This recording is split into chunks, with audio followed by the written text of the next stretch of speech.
Assalamualaikum warahmatullahi wabarakatuh. Perkenalkan, nama saya Anggun.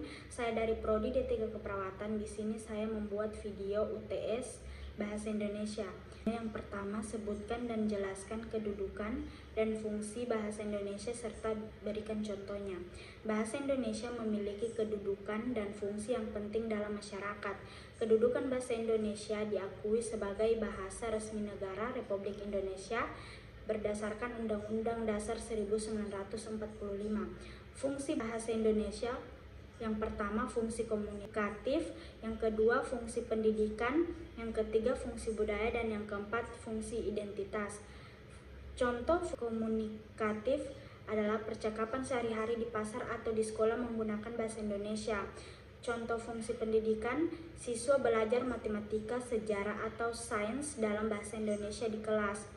Fungsi budaya, contoh fungsi budaya penulisan puisi atau cerpen dalam bahasa Indonesia yang menggambarkan kehidupan masyarakat. Dan yang keempat, contoh fungsi identitas, menggunakan bahasa Indonesia saat mengikuti upacara bendera sebagai ungkapan cinta tanah air. Menjawab pertanyaan yang nomor 2 yang dimana soalnya jelaskan pengertian ragam bahasa Indonesia dan berikan masing-masing contohnya. Ragam bahasa Indonesia merujuk pada variasi bahasa yang digunakan dalam konteks atau situasi yang berbeda, yang dimana yang pertama ragam resmi digunakan dalam situasi formal seperti pemerintah atau acara resmi.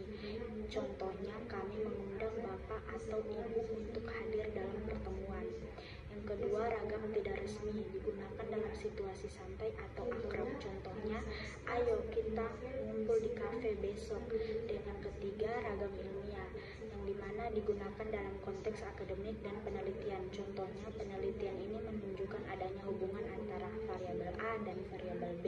Saya akan menjawab pertanyaan nomor 3 yang dimana soalnya jelaskan apa itu ejaan dan tanda baca dan berikan masing-masing contohnya.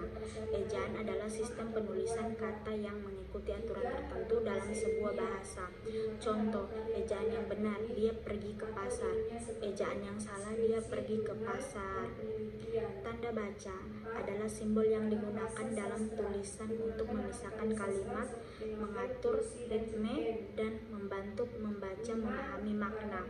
Contoh, titik menandai akhir kalimat. Saya suka membaca. Koma digunakan untuk memisahkan unsur dalam kalimat. Dia membeli apel, jeruk, dan pisang. Tanda tanya menunjukkan pertanyaan, apakah kamu sudah makan? Saya akan menjawab soal nomor 4 yang dimana soalnya jelaskan pengertian diksi dan berikan contohnya dalam kalimat. Diksi adalah pemilihan kata yang tepat dan sesuai untuk menyampaikan maksud dalam sebuah teks. Contoh dalam kalimat, diksi formal, dia menghadiri pertemuan penting untuk membahas isu nasional.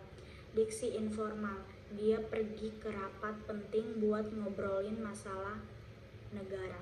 Saya akan menjawab soal nomor 5 yang dimana soalnya berikan contoh seperti apa itu kalimat efektif dan jelaskan pengertiannya. Kalimat efektif adalah kalimat yang jelas, singkat, dan langsung sehingga mudah dipahami oleh pembaca atau pendengar. Contoh kalimat efektif, saya akan mengirimkan laporan besok.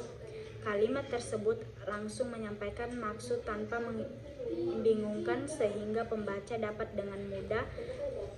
dengan mudah memahami informasi yang diberikan. Saya akan menjawab nomor 6 yang dimana soalnya jelaskan pengertian paragraf dan jelaskan pula pengertian paragraf deskripsi, eksposisi, narasi, argumentasi, dan persuasi. Pengertian paragraf adalah kumpulan kalimat yang membahas suatu ide atau pokok tertentu. Sebuah paragraf umumnya terdiri dari kalimat utama yang diikuti oleh kalimat penjelas atau pendukung.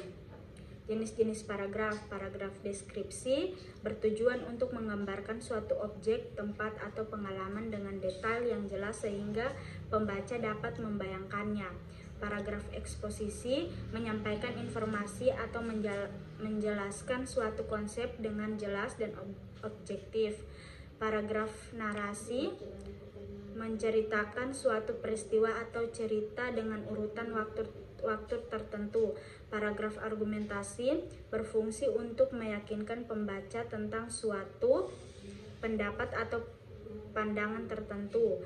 Paragraf persuasi bertujuan untuk membujuk pembaca agar melakukan atau percaya pada sesuatu. Terima kasih.